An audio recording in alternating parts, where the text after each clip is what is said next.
사랑하는 여러분 반갑습니다. 오늘 예배에 함께 하시는 여러분을 축복합니다. 제가 얼굴을 다 알지 못하지만 초롱초롱한 여러분의 눈방울을 생각하면서 가슴 벅차게 오늘 말씀을 전하겠습니다. 코로나 상황을 아직 예단할 수 없지만 많은 국민들이 접종을 하면서 희망의 빛을 이야기하고 있습니다. 그러나 코로나가 종식이 되어도 예전의 생활로 돌아가지 못할 것입니다. 생활 패턴이 바뀌어 인간 관계도 많은 변화가 올 것으로 예상합니다. 무엇보다 교회도 많은 변화가 있을 것 같은데요.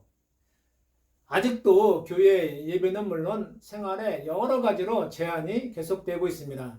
코로나 상황 속에서의 사회 현상을 분석하면서 교회의 미래를 또한 성도들의 가치관을 신앙을 점검하는 여러 신학적 평가들이 시도되고 있습니다. 여러분에게 말씀드리고 싶은 것은 이러한 변화의 시기에 자신의 신앙 상태가 안전한지 묻고 싶습니다. 하나님은 진정한 예배자로 우리가 서 있기를 요구하고 계시기 때문이죠. 우리가 예배당에서 예배할 것인가? 이렇게 온라인으로 예배할 것인가? 혼자 드려도 예배가 되는가? 대부분에서 다른 용사들의 눈치를 보면서 예배 드리는 것이 과연 진정한 예배인가? 많은 생각을 갖게 합니다. 그런데 무엇이 중요할까요? 어디서든 상황이 어떻든 하나님은 영과 진리로 우리에게 예배할 것을 명령하셨습니다. 왜냐하면 그곳에 하나님이 임재하시기 때문이죠. 이 산에서도 말고 예루살렘에서도 말고 예배해야 한다는 예수님의 말씀에 따라 장소와 환경이 중요하지 않습니다. 예배의 장소와 방법은 의미가 없는 사회가 되었습니다. 지금 우리가 처한 곳에서 나의 삶과 마음이 하나님께로 향하고 있는지가 핵심이죠. 코로나 상황은 사회적 거리두기를 강조합니다. 이것은 우리가 다른 사람과 얼마나 밀접한지를 역설적으로 깨닫게 해주는데요. 살아가면서 나와 상관없는 사람은 없습니다. 그러기에 이웃을 내 몸과 같이 사랑하라는 예수님 말씀은 무엇을 의미할까요? 개인적이고 이기적인 모습을 버리고 먼저 옆에 있는 사람을 아끼고 존중해야 합니다. 그래야 우리는 참된 예배를 드릴 수 있으며 참된 성도의 삶을 실천할 수 있습니다. 오늘도 예배자로 온전히 자신을 드리는 여러분 되기를 축복합니다. 코로나는 우리에게 신앙의 본질을 추구하게 했습니다. 교회 건물이 아무리 넓고 좋아도 교인의 수가 아무리 많아도 소용이 없었습니다. 개인과 하나님과의 관계 확립이 가장 중요하다는 것을 깨우쳐 주었죠. 교회 생활이 아닌 내가 하나님 앞에 어떻게 살아갈지, 어떻게 예배 드릴지가 정립되지 않으면 신앙은 힘을 잃게 됩니다. 오늘은 신앙의 본질을 말씀드립니다. 마음을 집중하여 설교를 들으시고 예배자의 모습을 회복하시기 바랍니다. 제가 군성교를 하면서 우리 젊은 군인들이 교리적으로 신앙적으로 가장 부족하다고 느낀 것은 하나님 나라에 대한 관점이었습니다. 아직 젊어서 죽음이 멀다고 느껴서 그런가요? 대부분 하나님 나라에 대한 이해를 하지 못하고 죽어서 가는 것으로 막연하게 생각하고 있었습니다. 신앙의 본질을 깨닫기 위해서는 하나님 나라에 대해 분명히 알고 있어야 합니다. 하나님 나라는 우리가 죽은 다음에 가는 것이 아니라 이미 우리 안에 들어왔습니다. 현재 나의 삶과 믿음과 밀접하게 관련되어 있습니다. 과거, 현재, 미래로 이어지는 하나님의 계획 안에 우리가 들어가 있는 것이죠. 과거 나를 구원하기 위해 예수님이 죽으셨고, 현재 나는 예수님을 믿어 구원을 받았고 그 감격 속에서 살다가 미래 영원한 하나님 나라에 들어가 빛난 면류관 쓰는 것을 의미합니다. 그러기에 우리는 거룩한 삶을 살아야 합니다. 기독교인을 성도라고 부르는데 성도란 죄와 불의에서 분리되어 즉 구별되어 거룩을 추구하는 존재입니다. 우리 신앙은 하나님이 거룩하시기 때문에 우리도 거룩해야 합니다. 한 나라는 통치자에 의해서 유지되죠. 왕국은 왕의 지위, 권세를 통해 유지됩니다. 하나님 나라는 하나님께서 왕이 되시기 때문에 우리는 하나님의 지위와 권세를 인정하고 그 통치를 받아야 합니다. 우리는 그 다스림을 받는 백성입니다.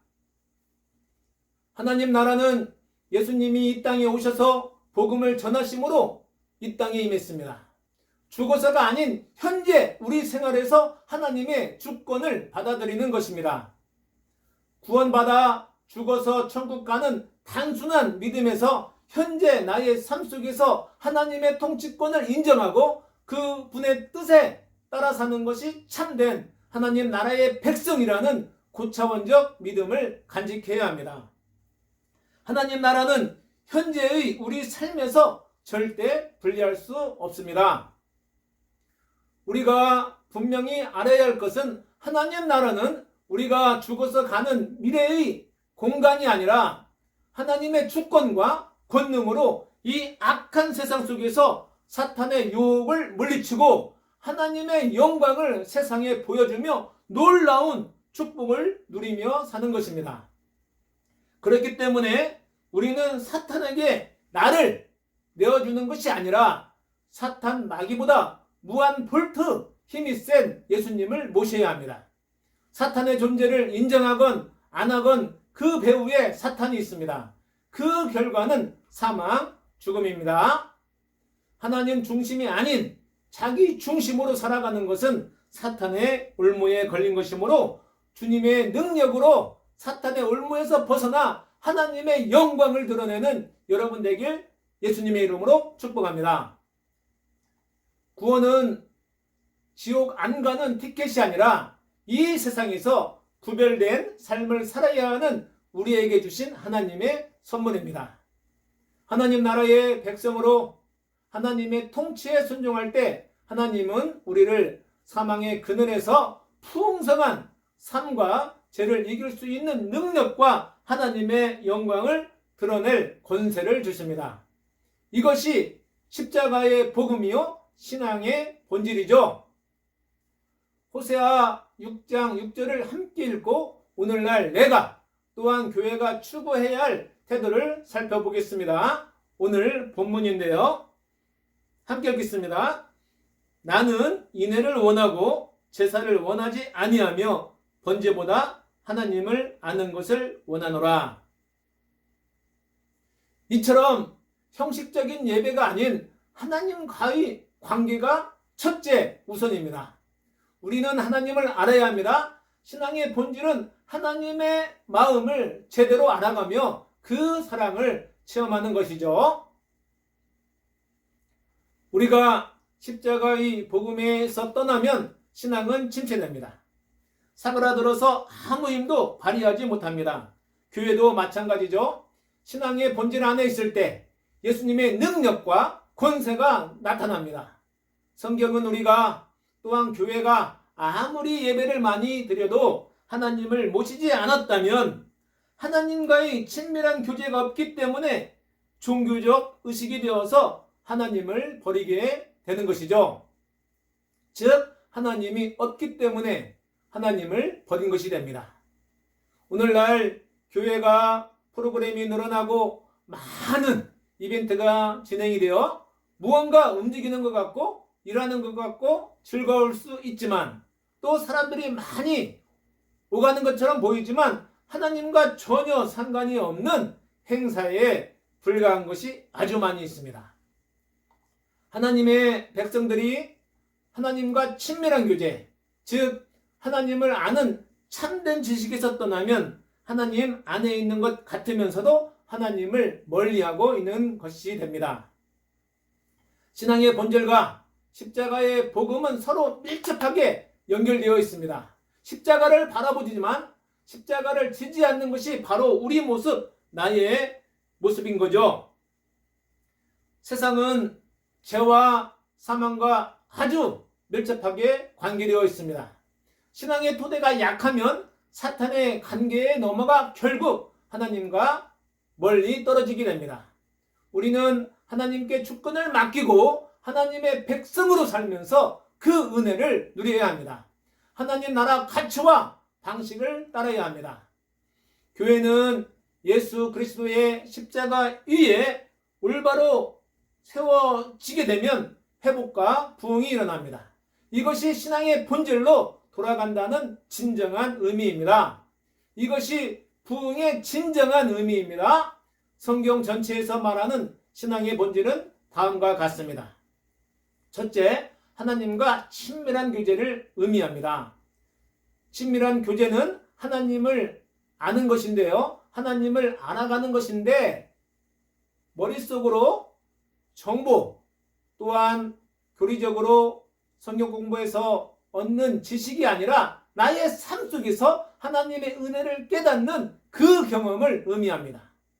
그리고 하나님을 내가 전심을 다해서 사랑하는 것을 담고 있습니다. 둘째, 신앙의 본질 두 번째는 하나님의 행하심을 보고 자기의 삶으로 드러내는 것을 의미합니다. 이러기 위해서는 우리에게 전적인 순종이 필요하죠. 또 하나님을 향한 온전한 신뢰가 필요합니다. 이럴 때에 하나님께서 우리와 함께 하심으로 인해서 우리가 어려움 속에서 고통 속에서 하나님의 손길을 느끼게 됩니다. 여러 가지 문제를 해결하게 되죠. 이때 우리에게 영적 랜드마크가 생깁니다. 여러분 지금까지 살아오면서 하나님이 나와 상관이 없는 것 같았지만 켜켜이 순간순간마다 여러분에게 손 내미시고 이끌어 주시고 뒤에서 밀어주셨습니다. 그 은혜를 다시 깨달아서 살아가면서 주님의 은혜를 체험하는 여러분의 삶이 되길 예수님의 이름으로 축복합니다. 우리의 신앙은 철저하게 하나님의 말씀인 성경 위에 기초해야 합니다. 말씀 외치는 것이 아니라 부대와 교회와 가정 등 모든 면에서 하나님의 뜻이 무엇인가 고민하면서 성경을 읽으며 묵상하면서 나의 실천의 방향을 찾아야 합니다. 하나님의 목적을 위해 하나님의 자원으로 하나님의 방법으로 살아갑시다. 성경은 우리의 신앙과 생활은 오직 은혜, 오직 십자가, 오직 믿음, 오직 성령에 의한 삶을 살도록 말씀하고 있습니다. 이것이 신앙의 본질, 즉 십자가 복음의 핵심이죠. 이럴 때에 오직 하나님께 영광이 돌아갑니다. 십자가의 복음, 신앙의 본질을 추구하다 보면 내 안에 있는 거짓 신앙 체계는 와르르 무너집니다. 나의 노력, 자기의 의, 율법, 육체를 의지하는 모든 습관은 사라지고 성령님의 힘을 의지하며 생활하게 되죠. 여러분 삶에 우리 성령님 함께 하셔서 주님의 권능으로 주님의 사랑을, 주님의 도우심을, 주님의 은혜를 삶으로 증명하는 여러분 되시길 주님의 이름으로 축복합니다. 힘으로도 아닌 능력으로도 아닌 오직 주의 영, 주의 성령으로 여러분의 삶이 더욱 해처럼 빛나길 예수님의 이름으로 다시 한번 축복합니다. 우리는 살아가야 합니다. 성령의 놀라운 삶의 열매가 여러분에게 가득하길 소망합니다. 하나님이 주시는 은혜와 긍휼로 여러분 인생이 하나님의 영광을 드러내는 멋진 여러분의 삶이 되시길 주님의 이름으로 축복합니다. 할렐루야. 아멘. 기도하겠습니다. 고마우신 하나님 아버지, 은혜를 감사드립니다. 오늘 신앙의 본질에 대해서 배웠습니다. 내 안에 있는 거짓 신앙 체계를 버리고 오직 성령님의 도우심으로 하나님께서 기뻐하시는 삶을 살아가는 저희들 되게 하여 주시기를 원합니다. 실천적 신앙이 되어서 하나님께서 허락하시는 성령의 놀라운 열매를 거두는 저희들 되게 하여 주시옵소서. 감사드리며 예수님의 이름으로 기도했습니다. 아멘.